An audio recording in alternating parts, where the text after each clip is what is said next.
ঢাকার বাইরে পুরনো এক গ্রামে একটা বাড়ি ছিল, যেটাকে সবাই মল্লিক বাড়ি নামে চিনত। বিশাল দোতলা বাড়ি, চারদিকে বড় বড় গাছ, ভাঙা বারান্দা আর সবসময় বন্ধ থাকা কালো জানালা। বাড়িটা প্রায় ২০ বছর ধরে পরিত্যক্ত।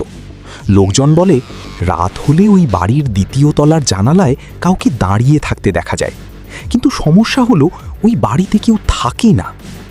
আরমান ইউটিউবের জন্য হরর ব্লগ বানাতো, ভূতের গল্প, হন্টেড প্লেস এক্সপ্লোরেশন এসব নিয়েই তার চ্যানেল। একদিন সে ঠিক করলো আজ রাতের ভিডিও হবে মল্লিক বাড়ি নিয়ে। তার বন্ধু সজীব অনেকবার নিষেধ করেছিল, ভাই ওই বাড়ি নিয়ে গ্রামের মানুষ সিরিয়াস, কেউ রাতে ওখানে যায় না। আরমান হাসল, এইসব ভয় না দেখালে ভিউজ আসবে। রাত 11টা, আরমান আর সজীব ক্যামেরা নিয়ে বাড়ির সামনে দাঁড়িয়ে। চারপাশে ঝিঝি পোকার শব্দ, বাড়িটার দিকে তাকালেই কেমন অস্বস্তি লাগে। দোতলার একটা জানালা আধ খোলা। আরমান ক্যামেরার দিকে তাকিয়ে বলল, আজ আমরা ঢুকতে যাচ্ছি গ্রামের সবচেয়ে ভয়ঙ্কর পরিত্যক্ত বাড়িতে। ঠিক তখন দোতলার জানালায় একটা ছায়া দেখা গেল, এক মুহূর্তের জন্য, তারপর অদৃশ্য। সজীব কাঁপা গলায় বলল, তুই দেখেছিস? আরমান চুপ, কারণ সেও দেখেছে। বাড়ির দরজাটা ঠেলে ঠুলে খুলতেই ক্যাচ করে শব্দ হলো। ভেতর থেকে ঠান্ডা বাতাস বের হলো। পুরো ঘর ধুলায় ভরা, দেয়ালে পুরনো ছবি, মেঝেতে শুকনো পাতা। কিন্তু অদ্ভুত ব্যাপার, মনে হচ্ছে কেউ যেন একটু আগেই হেঁটে গেছে, কারণ ধুলার উপর তাজা পায়ের ছাপ। এখানে কেউ আছে? আরমান চিৎকার করল। কোনো উত্তর নেই। হঠাৎ উপরে ধূপ ধূপ ধূপ, কেউ হাঁটছে দ্বিতীয় তলায়। সজীব ভয় পেয়ে বলল, চল নিচেই থাকি। কিন্তু আরমান ক্যামেরা হাতে সিঁড়ির দিকে এগোলো। দোতলায় উঠে তারা দেখল লম্বা করিডোর, সব দরজা বন্ধ। শেষ মাথায় সেই জানালা, যেটা বাইরে থেকে দেখা যাচ্ছিল। বাতাসে পর্দা নড়ছে। হঠাৎ একটা দরজার নিচে থেকে একটু খুলে গেল।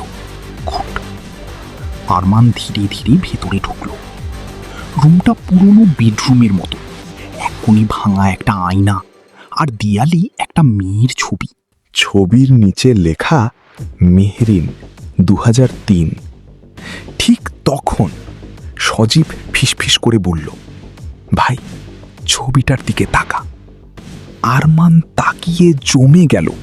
ছবির মেয়েটার চোখ আগে নিচের দিকে ছিল, এখন সরাসরি তাদের দিকে তাকিয়ে আছে।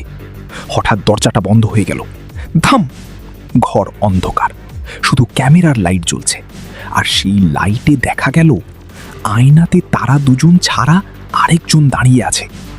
একটা মেয়ে, লম্বা চুল, ফ্যাকাশে মুখ।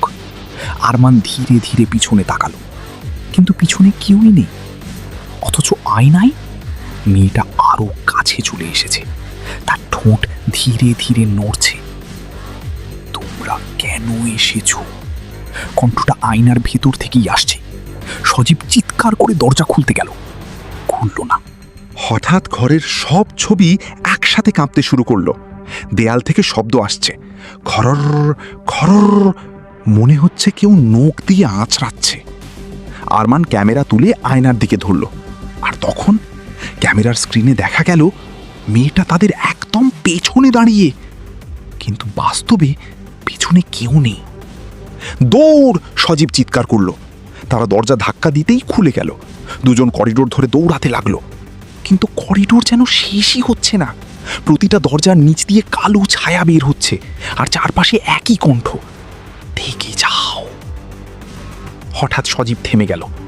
আরমান পিছনে তাকিয়ে দেখল সজীব স্থির দাঁড়িয়ে, তার চোখ ফাঁকা, মুখে অদ্ভুত হাসি।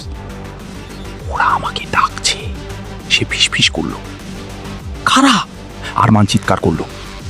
সজীব ধীরে ধীরে দোতলার শেষ জানালার দিকে হাঁটতে লাগলো। প্রচণ্ড ঠান্ডা বাতাস ঢুকে পড়ল, সব লাইট নিভে গেল।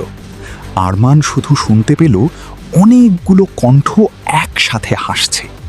তারপর সজীবের চিৎকার। পরদিন সকালে গ্রামের মানুষ বাড়ির সামনে আরমানকে অজ্ঞান অবস্থায় পায়, কিন্তু সজীবকে আর পাওয়া যায়নি। শুধু দোতলার জানালার কাঁচে ভেতর দিক থেকে হাতের ছাপ ছিল। আজও গ্রামের মানুষ বলে রাত হলে মল্লিক বাড়ির ৩য় তলার জানালায় দুজনকে দাঁড়িয়ে থাকতে দেখা যায়, একটা মেয়ের ছায়া আর তার পাশেই একটা ছেলে, যে নাকি এখনো নিচের দিকে তাকিয়ে ফিস ফিস করে বলে, ভেতরে আসো।